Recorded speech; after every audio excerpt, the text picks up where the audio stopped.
Hello everyone, मी foodie चॅनलमध्ये तुमच्या सगळ्यांचं वेलकम. आज मी तुमच्या सगळ्यांसोबत एक फिश करी रेसिपी शेअर करणार आहे. ओल्या बोंबलांचं कालवण. बोंबील करी ही वेगवेगळ्या प्रकारे बनवता येते. आज मी रेसिपी शेअर करणार आहे ती मी माझ्या पद्धतीने बोंबील करी कशी बनवते त्याची रेसिपी शेअर करणार आहे. बोंबील करी बनवण्यासाठी एक ग्रीन पेस्ट तयार करून घ्यायची आहे. त्यासाठी मी एक टोमॅटो घेतला आहे, एक छोटा टोमॅटो, 4 ते 5 लसणीच्या पाकळ्या, 2 हिरव्या मिरच्या, ह्या मिरच्या जास्त तिखट नाही आहेत, आणि थोडीशी कोथिंबीर. ह्यांचं वाटण करून साईडला ठेवून द्यायचं आहे. मसाल्यामध्ये मी यूज केलं आहे 1 चमचा मिक्स मसाला, जो नॉनव्हेजसाठी आपण यूज करतो. आपल्या घरी जो मसाला वापरत असाल तो यूज करायचा आहे. अर्धा चमचा हळद, ग्रीन पेस्ट जी आपण रेडी करून ठेवली आहे, आणि अर्धी वाटी चिंचेचा कोळ. चिंचेचा कोळ बनवण्यासाठी मी एक छोटा चिंचेचा गोळा थोडा कोमट पाण्यामध्ये भिजवून ठेवला होता.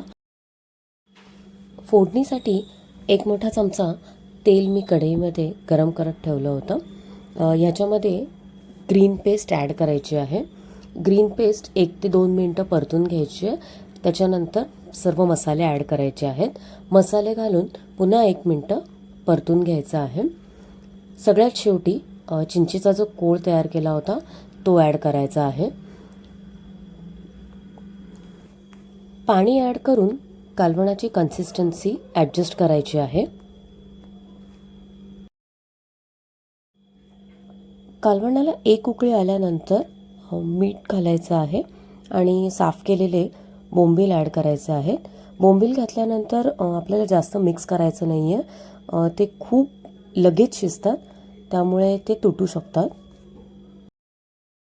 बोंबील ॲड केल्यानंतर एक 5 ते 7 मिनटं कालवण उकळून घ्यायचं आहे, किंवा बोंबील शिजेपर्यंत उकळून घ्यायचं आहे.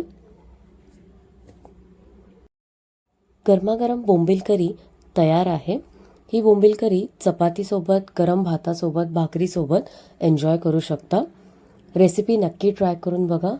कशी वाटली हे मला कमेंटमध्ये नक्की सांगा.